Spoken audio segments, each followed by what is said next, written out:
ఆదికాండము 27వ అధ్యాయము. ఇస్సాకు వృద్ధుడై అతని కనులకు మందదృష్టి కలిగినప్పుడు అతడు తన పెద్ద కుమారుడైన ఏశావుతో, నా కుమారుడా అని అతన్ని పిలువగా, అతడు చిత్తము నాయనా అని అతనితో నెనెను.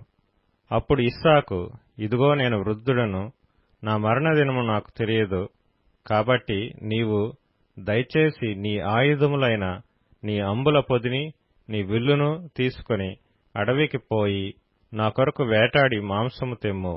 నేను చావక మునుపు నిన్ను నేను ఆశీర్వదించున్నట్లు నాకిష్టమైన రుచిగల భోజ్యములను సిద్ధపరిచి నేను తినుటకై నా యొద్దకు తెమ్మని చెప్పెను. ఇస్సాకు తన కుమారుడగు ఏశావుతో ఇట్లు చెప్పుచుండగా రిబ్కా వినుచుండెను. ఏశావు వేటాడి మాంసం తెచ్చుటకు అడవికి వెళ్ళెను.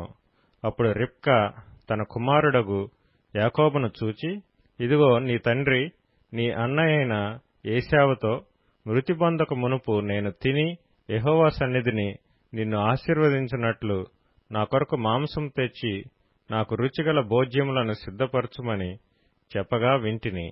కాబట్టి నా కుమారుడా, నా మాట విని నేను నీకు ఆజ్ఞాపించినట్టు చేయుము. నీవు మందకు వెళ్లి 2 మంచి మేకపిల్లలను అక్కడి నుండి నా యొద్దకు తెమ్ము. వాటితో నీ తండ్రికిష్టమైన రుచిగల భోజ్యములను అతనికి చేసెదను. నీ తండ్రి మృతి పొందక ముందు అతడు వాటిని తిని నిన్ను ఆశీర్వదించినట్లు నీవు వాటిని నీ తండ్రి వద్దకు తీసుకొని పోవాలనెను. అందుకు యాకోబు, నా సహోదరుడైన ఏశావు రోమము గలవాడు, నేను నున్నని వాడను గదా. ఒకవేళ నా తండ్రి నన్ను తడవి చూచును, అప్పుడు నేను అతని దృష్టికి వంచకుడనుగా తోచిన ఎడల నా మీదకి శాపమే గాని ఆశీర్వాదం తెచ్చుకొననని చెప్పెను. అయినను అతని తల్లి, నా కుమారుడా, ఆ శాపము నా మీదకి వచ్చునుగాక. నీవు నా మాట మాత్రం విని పోయి వాటిని నా యొద్దకు తీసుకొని రమ్మని చెప్పగా అతడు వెళ్లి వాటిని తన తల్లి యొద్దకు తీసుకొని వచ్చెను. అతని తల్లి అతని తండ్రికిష్టమైన రుచిగల భోజ్యములను సిద్ధపరచెను. మరియు తన జ్యేష్ఠ కుమారుడగు ఏశావునకు సొగసైన వస్త్రములు ఇంట తన యొద్ద నుండెను గనుక రిబ్కా వాటిని తీసి తన చిన్న కుమారుడగు యాకోబునకు తొడిగించి ఆ మేకపిల్లల చర్మములతో అతని చేతులను అతని మెడ మీద నునుపు భాగమును కప్పి తాను సిద్ధపరిచిన రుచిగల భోజ్యములను రొట్టెను తన కుమారుడగు యాకోబు చేతికియ్యగా అతడు తన తండ్రి యొద్దకు వచ్చి, నా తండ్రి అని పిలువగా అతడు, ఏమి నా కుమారుడా, నీవెవరువని అడిగెను. అందుకు యాకోబు, నేను ఏశావు అను నీ జ్యేష్ఠ కుమారుడును. నీవు నాతో చెప్పిన ప్రకారం చేసియున్నాను. నీవు నన్ను దీవించుటకై దయచేసి లేచి కూర్చుండి నేను వేటాడి తెచ్చిన దానిని తినుమనెను. అప్పుడు ఇస్సాకు, నా కుమారుడా, ఇంత శీఘ్రముగా అది నీకెట్లు దొరికినని అడుగగా అతడు, నీ దేవుడైన యెహోవా నా ఎదుటికి దాని రప్పించుట చేతనే అని చెప్పెను. అప్పుడు ఇస్సాకు, నా కుమారుడా, నీవు ఏశావను నా కుమారుడివో కాదో నేను నిన్ను తడివి చూచెదను, దగ్గరకు రమ్మని చెప్పెను. యాకోబు తన తండ్రి అయిన ఇస్సాకు దగ్గరకు వచ్చినప్పుడు అతడు అతన్ని తడివి చూచి, స్వరము యాకోబు స్వరము గాని చేతులు ఏశావు చేతులే అనెను. యాకోబు చేతులు అతని అన్నయైన ఏశావు చేతుల వలె రోమము గలవైనందున ఇస్సాకు అతనిని గుర్తుపట్టలేక అతన్ని దీవించి, ఏశావు అను ఈ నా కుమారుడువు నీవేనా అని అడగగా యాకోబు, నేనే అనెను. అంతటా అతడు, అది నా యొద్దకు తెమ్ము, నేను నిన్ను దీవించినట్లు నా కుమారుడు వేటాడి తెచ్చినది తిందునెను. అతడు తెచ్చినప్పుడు అతడు తినెను.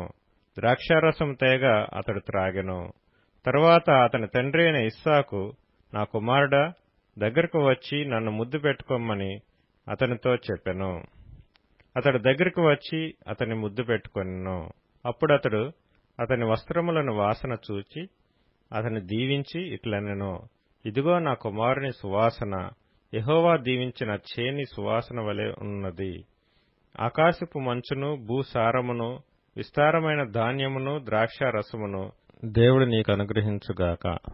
జనములు నీకు దాసులగుదురు, జనములు నీకు సాగిలపడుదురు. నీ బంధుజనులకు నీవు ఏలికవై యుండుము. నీ తల్లి పుత్రులు నీకు సాగిలపడుదురు. నిన్ను శపించువారు శపించబడుదురు, నిన్ను దీవించువారు దీవించబడుదురుగాక. ఇస్సాకు యాకోబును దీవించుట అయిన తరువాత యాకోబు తన తండ్రి అయిన ఇస్సాకు ఎదుట నుండి బయలుదేరి వెళ్లిన తక్షణమే అతని సహోదరుడైన ఏశావు వేటాడి వచ్చెను. అతడును రుచిగల భోజ్యములను సిద్ధపరిచి తన తండ్రి వద్దకు తెచ్చి, నా తండ్రి నన్ను దీవించున్నట్లు లేచి నీ కుమారుడు వేటాడి తెచ్చిన దాన్ని తినుమని తన తండ్రితో నెనెను. అతని తండ్రి అయిన ఇస్సాకు నీవెవరవని అతనిని అడిగినప్పుడు అతడు, నేను నీ కుమారుడును ఏశావు అను నీ జ్యేష్ఠ కుమారుడుననగా, ఇస్సాకు మిక్కుటముగా గడగడ వణుకుచు, అట్లయితే వేటాడిన భోజ్యమును నా యొద్దకు తెచ్చిన వారెవరో?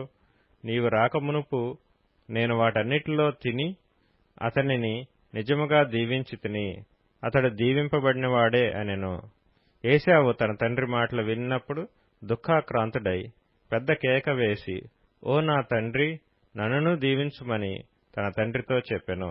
అతడు, నీ సహోదరుడు కపటోపాయంతో వచ్చి నీకు రావలసిన దీవెన తీసుకొని పోయెను. ఏశావు యాకోబు అను పేరు అతనికి సరిగానే చెల్లినది. అతడు నన్ను ఈ 2 మార్లు మోసపుచ్చెను, నా జ్యేష్ఠత్వము తీసుకొనెను, ఇదిగో ఇప్పుడు వచ్చి నాకు రావలసిన దీవెనను తీసుకొనినని చెప్పి, నా కొరకు మరి ఏ దీవెనయూ మిగిల్చి ఉండలేదా అని అడిగెను. అందుకు ఇస్సాకు, ఇదిగో అతని నీకు ఏలికగా నియమించి అతని బంధుజనులందరినీ అతనికి దాసులుగా ఇచ్చితిని. ధాన్యమును ద్రాక్షారసమును ఇచ్చి అతన్ని పోషించితిని. గనుక నా కుమారుడా, నీకేమి చేయగలనని ఏశావుతో ప్రత్యుత్తరమియ్యగా, ఏశావు, నా తండ్రి, నీ యొద్ద ఒక దీవెనయే ఉన్నదా? నా తండ్రి, నన్ను కూడా దీవించుమని తన తండ్రితో చెప్పి, ఏశావు ఎలుగెత్తి ఏడ్వగా, అతని తండ్రి అయిన ఇస్సాకు, నీ నివాసము భూసారము లేకయు పైనుండి పడు ఆకాశపు మంచు లేకయు నుండును. నీవు కత్తిచేత బ్రతుకుదువు, నీ సహోదరునికి దాసుడు వగుదువు. నీవు తిరుగులాడుచుండగా నీ మెడ మీద నుండి అతని కాడి విరిచివేయుదువు అని అతనికి ఉత్తరమిచ్చెను. తన తండ్రి యాకోబుకిచ్చిన దీవెన నిమిత్తము ఏశావు అతని మీద పగపట్టెను. మరియు ఏశావు, నా తండ్రిని గూర్చిన దుఃఖ దినములు సమీపముగానున్నవి, అప్పుడు నా తమ్ముడైన యాకోబును చంపెదననుకొనెను. రిబ్కా తన పెద్ద కుమారుడైన ఏశావు మాటలను గూర్చి వినినప్పుడు ఆమె తన చిన్న కుమారుడైన యాకోబును పిలువనంపి అతనితోనిట్లనెను, ఇదిగో నీ అన్నయైన ఏశావు నిన్ను చంపెదనని చెప్పి నిన్ను గూర్చి తన్ను తాను ఓదార్చుకొనుచున్నాడు. కాబట్టి నా కుమారుడా, నీవు నా మాట విని లేచి హారానులోనున్న నా సహోదరుడగు లాబాను నొద్దకు పారిపోయి, నీ అన్న కోపం చల్లారు వరకు, నీ అన్న కోపము నీ మీద నుండి తొలగి నీవు అతనికి చేసిన వాటిని అతడు మరచు వరకు లాబాను నొద్ద కొన్నాళ్లు ఉండుము. అప్పుడు నేను అక్కడ నుండి నిన్ను పిలిపించెదను. ఒక్కనాడే మీ ఇద్దరిని నేను పోగొట్టుకొనేలా అనెను. మరియు రిబ్కా ఇస్సాకుతో, హేతు కుమార్తెల వలన నా ప్రాణము విసికినది. ఈ దేశస్థురాండ్రైన హేతు కుమారులలో వీరి వంటి ఒకదానిని యాకోబు పెండ్లి చేసుకున్న ఎడల నా బ్రతుకు వలన నాకేమి ప్రయోజనమనెను.